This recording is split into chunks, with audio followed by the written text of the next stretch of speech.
Assalamualaikum warahmatullahi wabarakatuh. Alhamdulillah wassalatu wassalamu ala Rasulillah wa ala alihi wa ashabihi wa man tabi'ahum bi ihsanin ila yaumiddin, amma ba'du. Nah, anak-anak kelas 3 ya, afwan, kelas 3 mah kemarin ya, kelas 4 salah. Anak-anak kelas 4 yang semoga dirahmati oleh Allah Subhanahu wa taala, kita lanjutkan lagi di pelajaran fikih, masih berkaitan tentang sholat jamak ya, berkaitan tentang sholat jamak. Nah, sebelumnya kita sudah mempelajari tentang pengertian sholat jamak.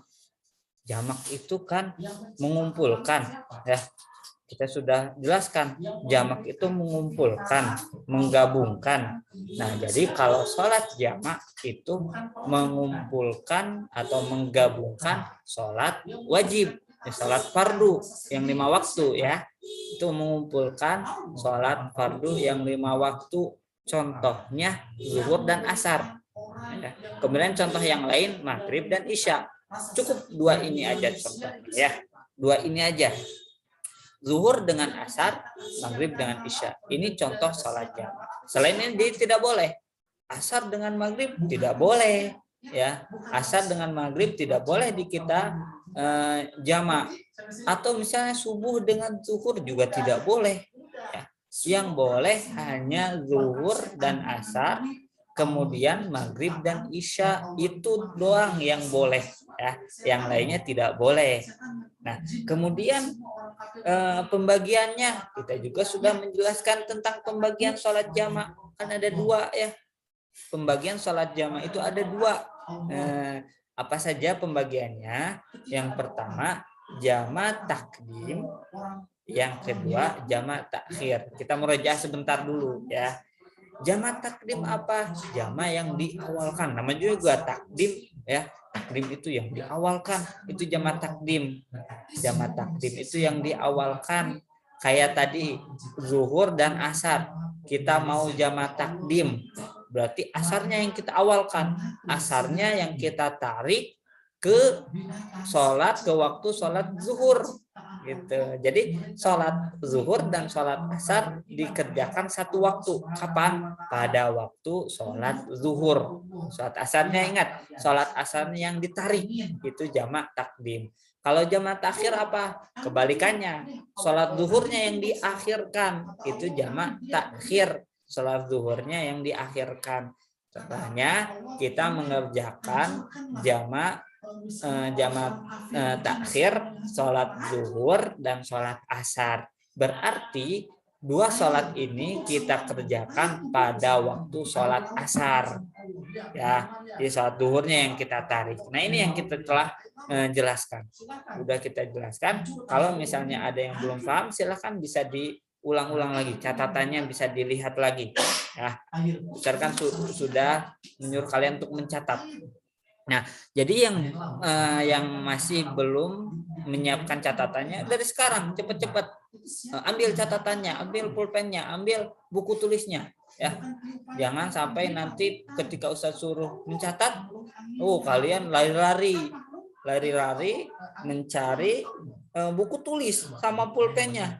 Ya, siapkan dari sekarang pulpen atau pensil, mau penghapus, mau tip X, buku tulis, semuanya siapkan. Ya, biar nanti kalau Ustadz suruh kalian nulis, langsung kalian tulis.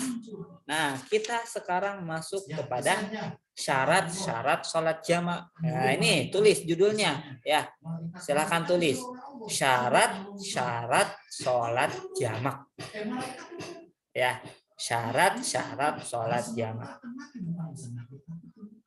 Silahkan tulis langsung. Kelas 4, kita itu sudah kelas 4. Bukan kita, kalian ya. Ustadz mah bukan kelas 4. Intinya kalian itu sudah kelas 4. Harus pandai mencatat. Jangan seperti kelas 2 contohnya masih belajar, atau kelas 3. Sekarang kalian kelas 4 harus pandai menulis. Ya, menulis apa yang Ustadz sampaikan. Nah, sudah judulnya silakan tulis. Jadi judulnya tadi syarat-syarat sholat jamak. Yang pertama, nah syarat yang pertama itu berniat. Nah tulis syarat yang pertama berniat atau niat gitu juga nggak apa-apa. Tulis niat aja juga nggak apa-apa. Ya, silakan tulis berniat gitu tulis. Nanti usah jelaskan. Jadi syarat yang pertama itu niat. Nah, sedangkan ini nggak usah ditulis, tadi aja berniat yang ditulis. Nah, sedangkan niat itu ada di dalam hati. Ingat, niat itu ada di dalam hati, bukan diucapkan. Ya, niat itu di dalam hati, tidak diucapkan. Jadi tidak usah kita mengucapkan nawaitu usolli sholatul jam'i gitu. Contoh ini ya, contoh.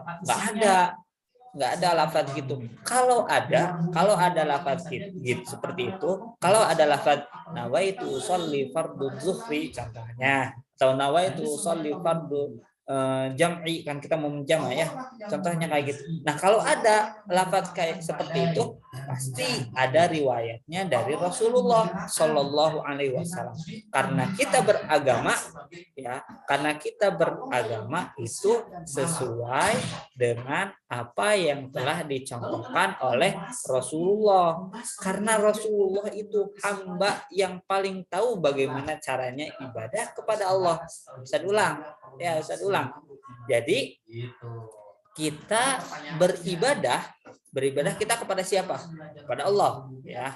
Kita ibadah kepada Allah. Nah, kita beribadah kepada Allah sesuai apa yang telah diajarkan atau dijelaskan oleh Rasulullah Shallallahu Alaihi Wasallam. Kenapa? Karena Rasulullah Shallallahu Alaihi Wasallam adalah hamba yang paling tahu bagaimana caranya beribadah kepada Allah. Ya. Jadi salah kalau mengatakan yang paling tahu cara beribadah kepada Allah siapa? Ulama. Kurang tepat ya. Atau ustadz, guru, bukan. Tapi siapa? Rasulullah, itu yang paling tepat. Yang paling tahu cara beribadah kepada Allah adalah Rasulullah. Nah, kita bagaimana? Kita belajar apa yang telah dijelaskan oleh Rasulullah agar kita juga tahu, begitu ya. Karena Rasulullah Shallallahu Alaihi Wasallam sebagai guru besar kita, wah guru besar loh Rasulullah. Ya, kalau misalnya kalian diajarkan sama Ustadz fikih ya, ternyata tahu nggak ada guru besarnya. Siapa guru besarnya? Rasulullah Shallallahu Alaihi Wasallam, itu guru besarnya. Oh Ustadz, kita kan tidak bertemu dengan Rasulullah. Naam, kita tidak bertemu dengan Rasulullah, tapi Rasulullah sudah memberikan dua perkara kepada kita, ya, dua ajaran kepada kita atau dua petunjuk kepada kita. Apa itu? Al-Quran dan hadis Nabi Muhammad Shallallahu Alaihi Wasallam. Itu ya. Dan Rasulullah juga sudah menjelaskan di dua perkara ini, ada penjelasan, semua penjelasan bagaimana cara kita beribadah kepada Allah. Semuanya sudah dijelaskan. Semuanya sudah sempurna. Nah, itu syarat yang pertama, yaitu berniat. Ingat, niatnya itu di dalam hati, bukan diucapkan. Jadi dalam hati kita niatkan, saya berniat untuk beribadah kepada Allah nih, sholat, saya berniat untuk melaksanakan sholat. Nah, karena apa? Karena untuk beribadah kepada Allah. Itu ya. Kemudian yang kedua, silahkan tulis. Nih, syarat yang kedua. Kalau ada pertanyaan nanti Ustaz buka pertanyaan setelah menjelaskan. Syarat yang kedua. Nah, sekarang masuk ke syarat kedua. Siap-siap. Berturut-turut, itu syarat kedua. Berturut-turut atau tidak ada jeda gitu. Atau tulis aja salah satunya. Mau tulis berturut-turut atau tidak ada jeda sampai. Jadi syarat yang kedua itu berturut-turut. Nah, silakan tulis dulu, nanti Ustaz jelaskan. Nah, berturut-turut itu syarat yang kedua. Contoh, Ustaz kasih contoh ya. Contohnya, misalnya saya saya melaksanakan sholat zuhur. tentunya dijamak ya, ingin dijamak dengan asar. Setelah sholat zuhur selesai, Assalamualaikum warahmatullahi wabarakatuh. Assalamualaikum warahmatullahi wabarakatuh. Nah, setelah itu kita harus berdiri lagi ya, jangan ada jeda. Ya jeda beberapa menit ya nggak apa-apa. Jangan tidak ada jeda. Langsung berdiri lagi dan melaksanakan sholat asar. Itu tidak ada jeda, jangan ngopi dulu, jangan bikin teh manis dulu, jangan ya, karena syaratnya itu berturut-turut atau tidak ada jeda gitu. Begitu pula sholat yang lainnya, maghrib dengan isya tidak ada jeda ya, zuhur dan asar juga tidak ada jeda. Nah itu syarat yang kedua. Sekarang syarat yang ketiga, silahkan langsung siap-siap untuk menulis. Ya, syarat yang ketiga itu tertib, tertib atau tertib sama aja, tertib. Nah, silahkan tulis. Jadi syarat yang ketiga itu tertib. Wah, tertib itu gimana, Ustaz? Bedanya tertib dengan berturut-turut apa? Beda. Ya, nanti kita jelaskan. Jadi kalau tertib apa? Tertib itu berurutan. Zuhur, kan sholat itu berurutan. Dari subuh, setelah subuh apa? Zuhur. Setelah zuhur apa? Asar. Kemudian maghrib dan isya. Ya, jangan diacak. Asar dulu, baru zuhur. Atau maghrib dulu, baru asar. Jangan gitu. Misalnya, jam 3:30 kita mau melaksanakan sholat maghrib dulu, gitu 3 rakaat aja dulu. Nanti sholat asarnya jam 6:30.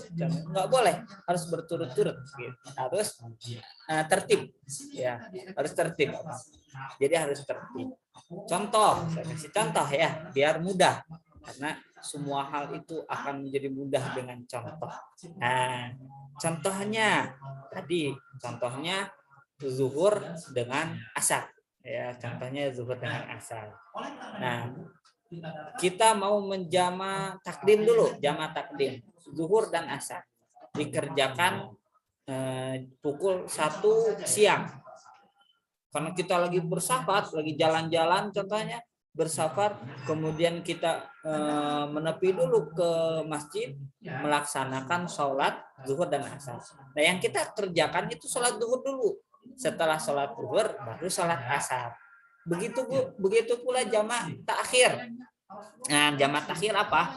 Jamaah takhir tadi yang tadi saya jelaskan, jamaah takhir itu mengakhirkan sholat zuhur. Itu contoh kalau zuhur dengan asar. Nah, contohnya kita sedang di perjalanan 3:30 kita mau melaksanakan sholat zuhur dan sholat asar, itu di jamaah takhir.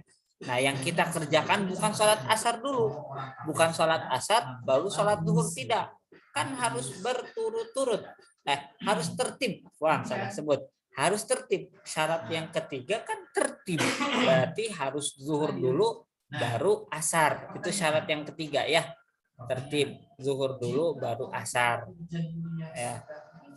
Kecuali, nah ada pengecualian nih, kecuali kalau misalnya kita dikhawatirkan sholat asarnya itu mau habis, itu pengecualian.